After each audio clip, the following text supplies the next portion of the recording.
8 Shermans rolled off the beach that morning, looking as ordinary as any others. But these 8 would end up responsible for nearly a third of all Japanese deaths on Iwo Jima. Some Marines joked they'd brought hell in a fuel tank. Others just stared, knowing that when these machines opened fire, even the rocks seemed to burn. What you're about to see isn't heroism or horror alone. It's both, welded together in steel and flame. So, let's rewind and see how fire became a weapon with a heartbeat. They called it Greek fire long before anyone wrote manuals about ethics.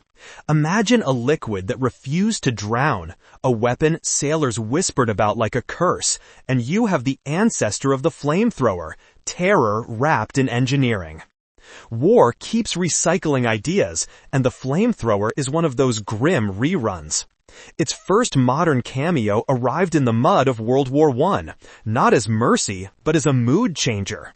When the Germans first pushed a jet of flame across no man's land, the noise and sight did more than kill. They collapsed morale and rewrote what men expected from danger. It was spectacle and fear before it was surgical. After the war, many armies patted themselves on the back and shelved the idea, like an uncomfortable souvenir. Machines and doctrines moved on, and flamethrowers slipped into the toolbox of niche horrors. But the Pacific was a problem textbooks had not solved. Island defenses, volcanic rock, and tunnels made explosives and bullets inefficient. The flamethrower suddenly looked less like a medieval oddity and more like practical chemistry with bad PR. So by the time American planers faced fortified atolls and volcanic ridges, the flamethrower story had shifted from legend to utility. It carried history's echoes, Byzantine terror, trench-era theatrics, and repackaged them into a weapon suited for tight spaces where conventional firepower failed to reach. That lineage explains why flame tanks did not appear out of thin air on Iwo Jima. They were the reluctant children of centuries of thinking about how to make fire do the thinking for you. The history mattered because engineers and commanders were not inventing cruelty for cruelty's sake. They were improvising solutions under pressure, and sometimes invention wears a mask called necessity. The flamethrower was never subtle. You could put a man behind one and call him an operator, but everyone else on the field called him a walking target with a hose. The M1 looked simple enough on paper. 2 fuel tanks on a harness, a small gas propellant in the middle, and a nozzle that spat a stream of fire. In practice, it was 70 pounds of awkward promise strapped to a body that still needed to duck and run. It shot something like 20 to 40 yards if the wind behaved, and that gave you maybe 7 to 10 seconds of continuous flame, enough to clear out a bunker, not enough to guarantee a safe walk home. Tactically, the flamethrower solved a stubborn math problem. Pillboxes and bunkers are built to defeat grenades and small arms fire. Blast and fragmentation lose power in the right angles and dead spaces. Pour fire into that geometry and the problem changes. The fuel soaks into crevices, the ignition lights it, and the fire carries oxygen away. Soldiers sealed behind embrasures found themselves breathing less and suffering more without ever being directly hit. It was ugly, intimate, and oddly efficient. Men who had never met it before described it as a room burning from the inside out. They used words like suffocating and instant panic, and they rarely used words like peaceful. That effectiveness came with a price. Wearing 70 pounds of gear is one thing. Wearing 70 pounds that also marks you for every sniper and hearing range is another. A flamethrower operator was visible, known, and hated on the battlefield. You didn't sneak with a stream of flame. You announced yourself every time you tried to be useful. Reports from Iwo Jima are brutal.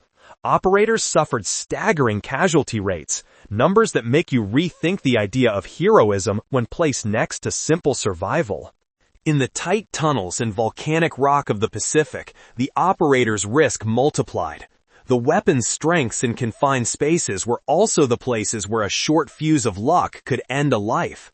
Despite that, tactics evolved. Teams learned to work in pairs and under covering fire. Infantry would soak a position first with unignited fuel to get it into every crevice, then bring the ignition. Engineers adapted mounting points, and shorter bursts became a doctrine. Conserve fuel, preserve the operator. Anecdotes survive. One infantryman later recalled watching a flamethrower clear a bunker so thoroughly the enemy inside opened a side exit in confusion, only to be met by a squad that had been waiting in the shadows. It was brutal, terribly effective, and it forced commanders to answer a hard question.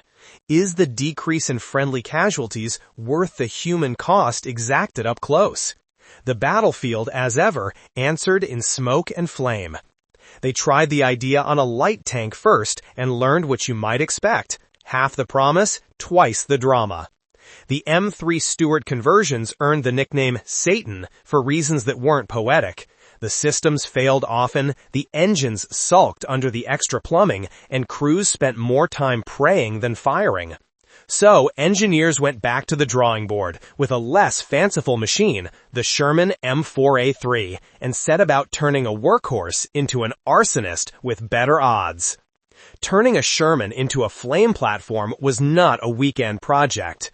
Men welded for hours, about 1,200 man-hours per tank in those reports, feeding metal and patience into a design that needed roughly 150 pounds of welding rod and a bewildering tangle of hoses and valves.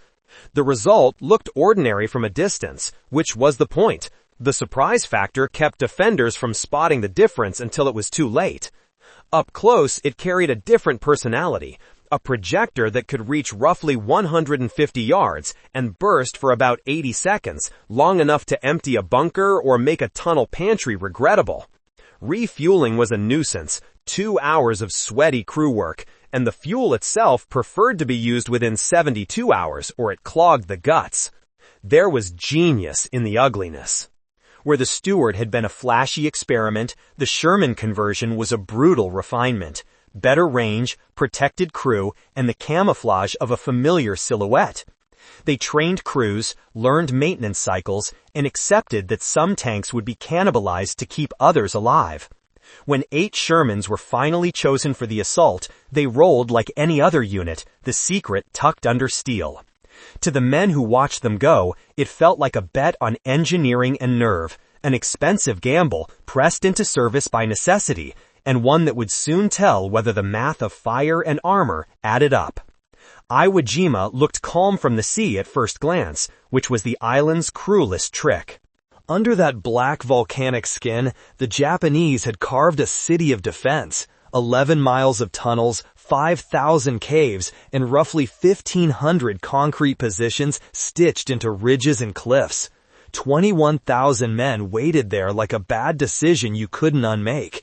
And their commander, Kuribayashi, gave orders that turned desperation into craft. No evacuation, no pointless bonsai charges, and a simple but brutal instruction.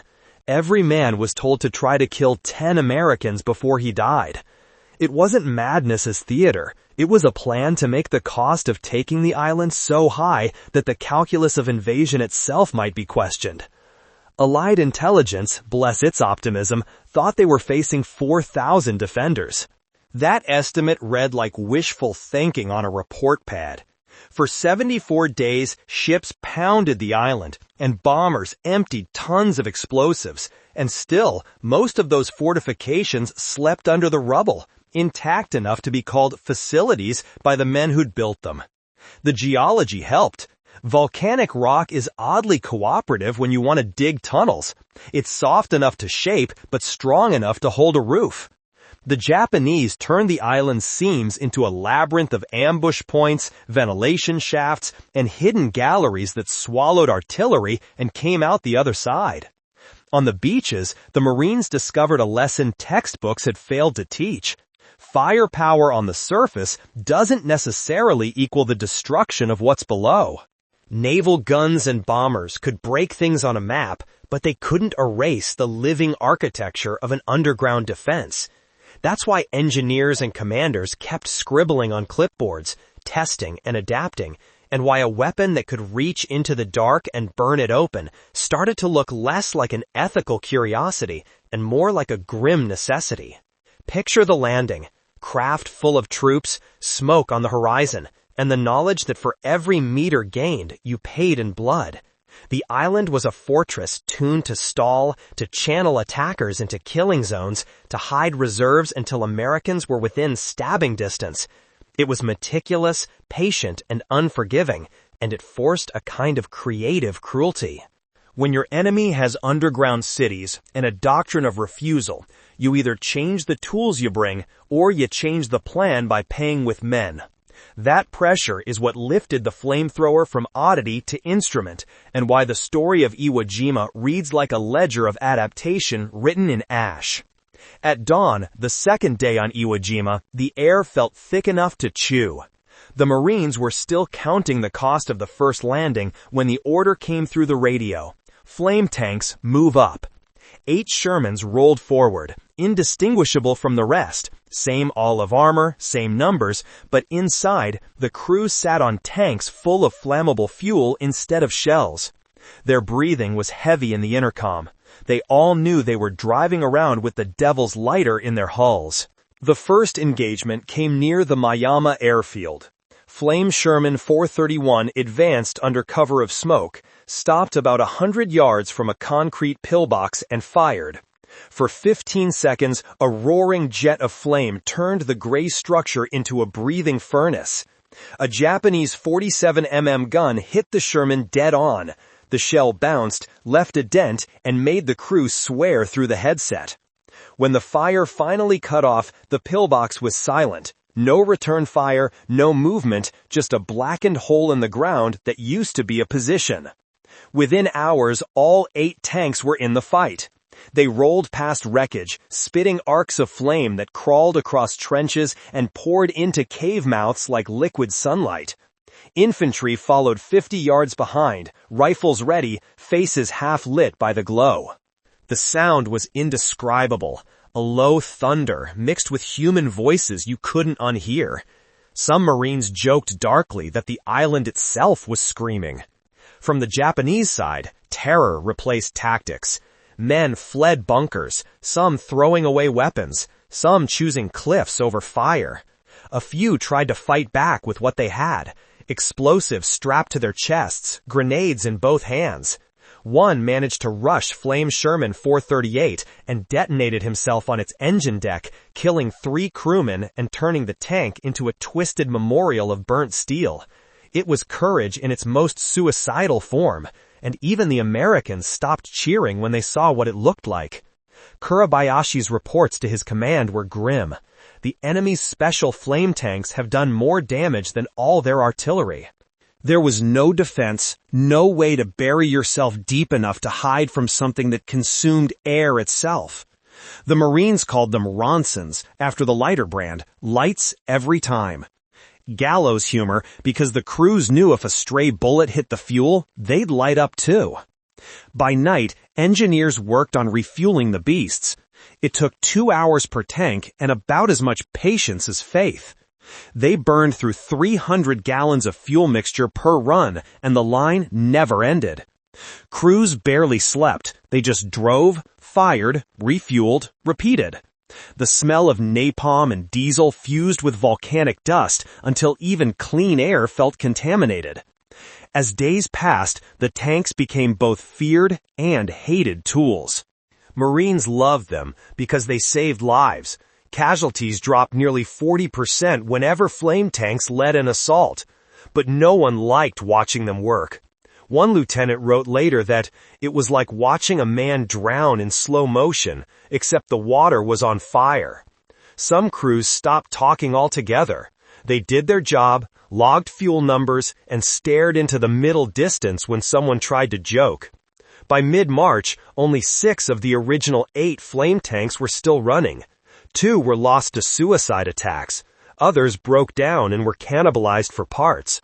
Reinforcements arrived from Hawaii, fresh paint still visible under the dust. The final push came on March 21st, the biggest flame assault of the Pacific War. 10 Shermans in formation advanced across ridges, their projectors sweeping left to right in unison. 8,000 gallons of fuel mixture turned bunkers, ammo dumps, and caves into temporary suns. The explosions came in waves, first the fuel, then the stored munitions, then the earth itself collapsing. The Marines followed close behind, sealing tunnels, counting craters instead of enemies. When it was over, the island didn't feel captured. It felt erased. Out of 21,000 Japanese defenders, fewer than 200 surrendered. The rest were gone, buried under rock, vaporized, or still hiding in pockets too deep for fire or conscience to reach. The surviving tanks were hauled back to Hawaii, scorched and dented, examined like relics of a dark genius. The design would live on as the M67 Zippo, later to appear in jungles where lessons from Iwo Jima burned again, this time under different skies. The men who drove those 8 original tanks carried something heavier than steel back home.